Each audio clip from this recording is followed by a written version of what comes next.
Aubrie and Amy, thank you for joining us at the 11th Annual Bentonville Film Festival. I'm very excited to talk to you both about your short called A Stupid Man. For the viewing audience at home, would you please tell them a brief bit about the film so they know what we're talking about today? Yes, of course. It is a rom-com. It is about two friends. The man is a little bit stupid. He is in love with the same person who has wronged him. His ex. So he's trying to win her back. And he needs his best friend Millie to do a pump-up speech. And there's a little bit of a twist and a revelation, but overall, rom-com, nothing crazy. And in this piece, there is the Millie character is an amazing actress who does happen to be in the disability field, we'll say. That was an intentional choice, I have a feeling. But how did you come to that decision that that was something you wanted to bring some light to in a beautiful way?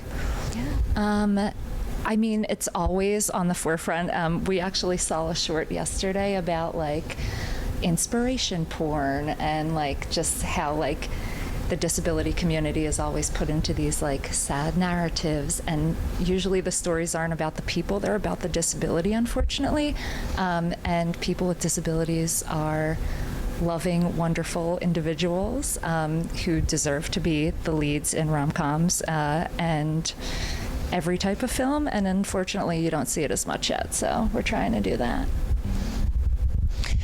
And how much did your actress help with the story, with knowing her and her personality? Did that have any impact on the story, or had the story already been written before? So yeah, the whole project was spearheaded by Shannon. Shannon is a rom-com freak. She loves rom-com so much. She always says, if you have a rom-com Quizzo team, to put her on it because she will win. So yeah, and she's also like one of my favorite actresses. So when Aubrie and Shannon approached me about the project, it was just like, yeah, let's do it, because Shannon's she's made for rom-coms. She's like hilarious. She's hot. She can be brutal. So yeah, it was a dream project, and yeah, it actually we'd like to move forward with this and create a whole feature. We have a whole world created for these two characters, starring Shannon. So yeah. And then also to spitball off that, Jenny Batten, a friend of Shannon's, wrote it. She came up with this concept, and it was really beautiful, and it was perfect for Shan. So it was really sweet and simple. Yeah. And did this have any impact on the locations where you chose to shoot? So this was actually we did this kind of for a 48-hour film festival in the Easter Seals Disability Film Challenge. Unfortunately, there was like a tornado warning in Pennsylvania at that time.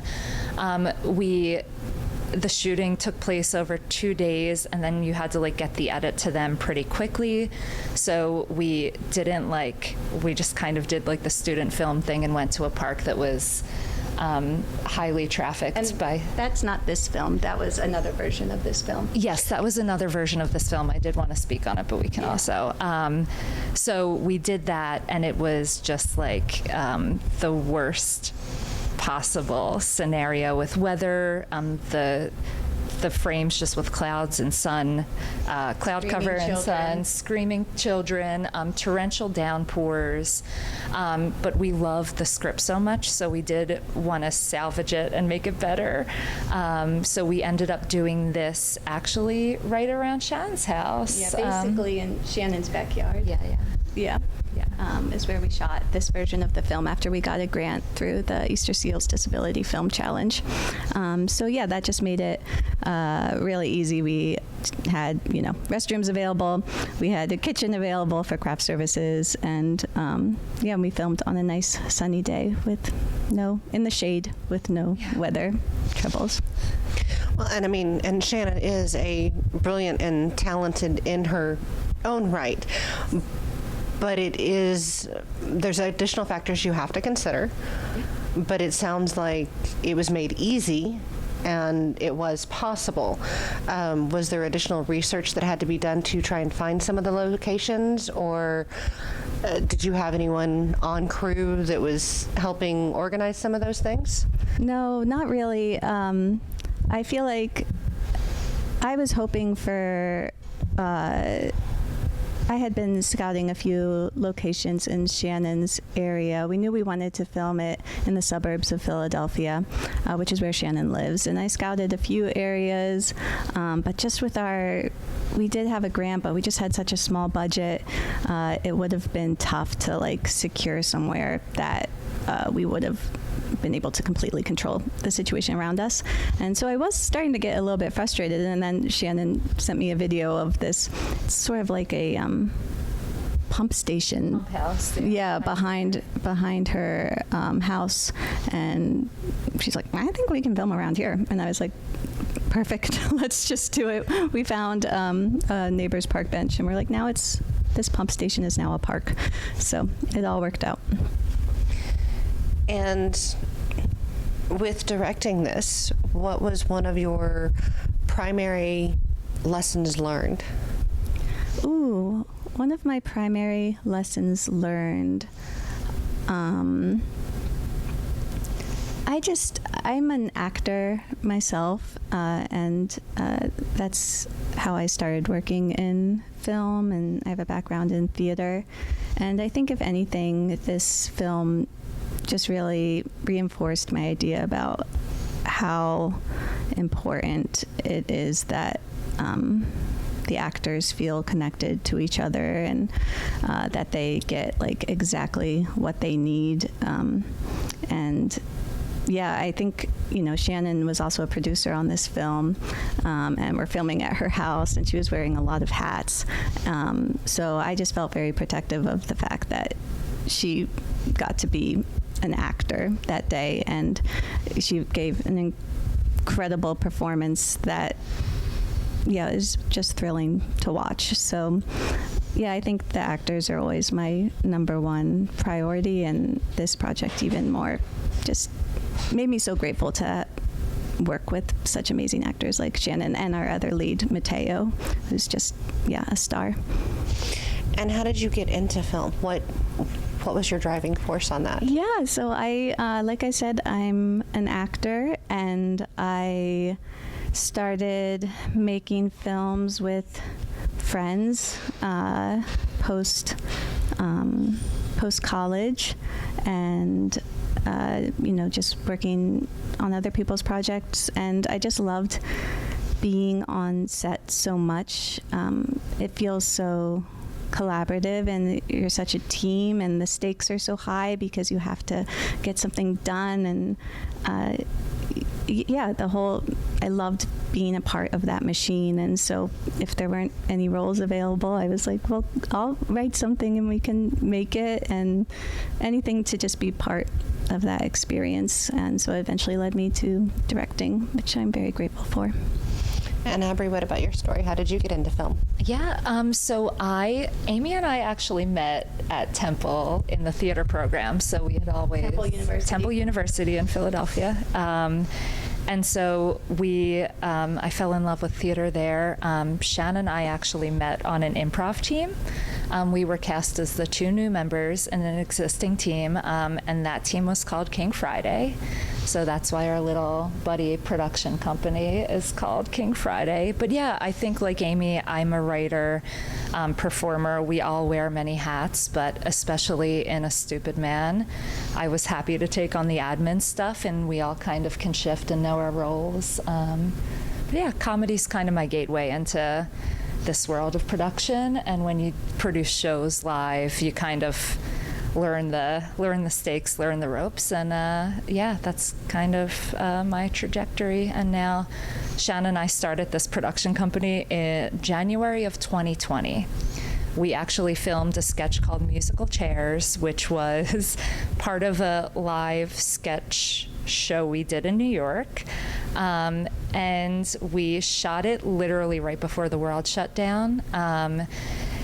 And King Friday Productions for both of us was like a nice warm hug in a way to keep producing and pivoting during a time when we couldn't see each other in person. It really kept us kind of mentally Sane. fulfilled and sane.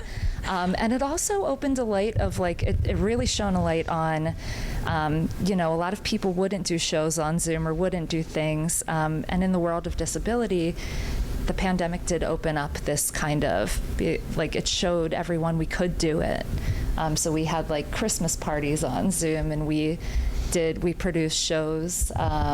We did a thing called Quiplash to Save America, where we had people from all over the U.S. join us. So we didn't know what we were doing, but you learn as you go, So that's pretty much my... And what was the moment like when you got the acceptance email into Bentonville Film Festival? Oh my God, it was a dream come true. It's so funny because I submit all of our stuff, and Amy put this film, I think, on our radar first. So, and we are huge fans of the Gina Davis Institute and everything she does for gender equity. We are huge cheerleaders for representation in the arts. We are women in the arts. Shannon and I are women in comedy, so there is like that whole thing. So yeah, I couldn't believe it, honestly, but I do believe it, and that's just me being self-deprecating maybe. But I was like, I'm glad we made it in. Yeah, I knew it was the right festival for us. I think Shannon,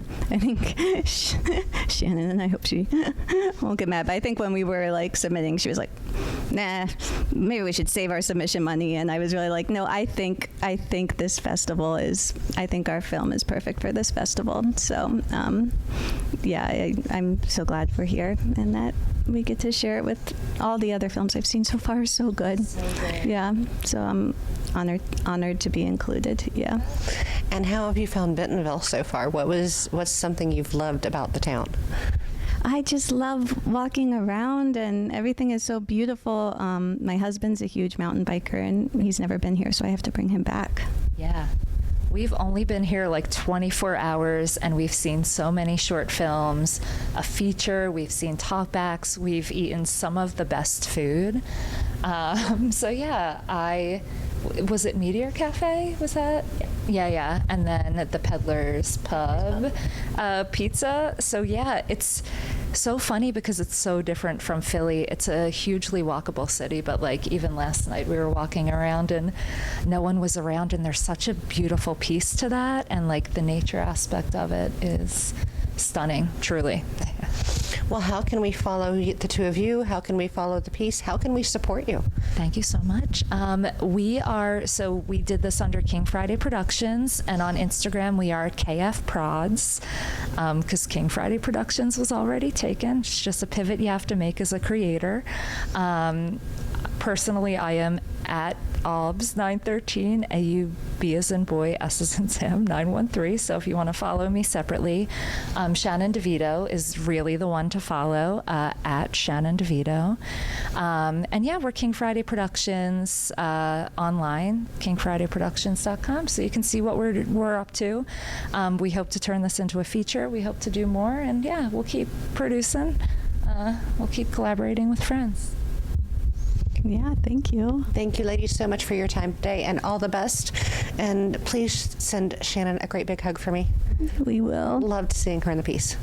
Yeah, she's a star.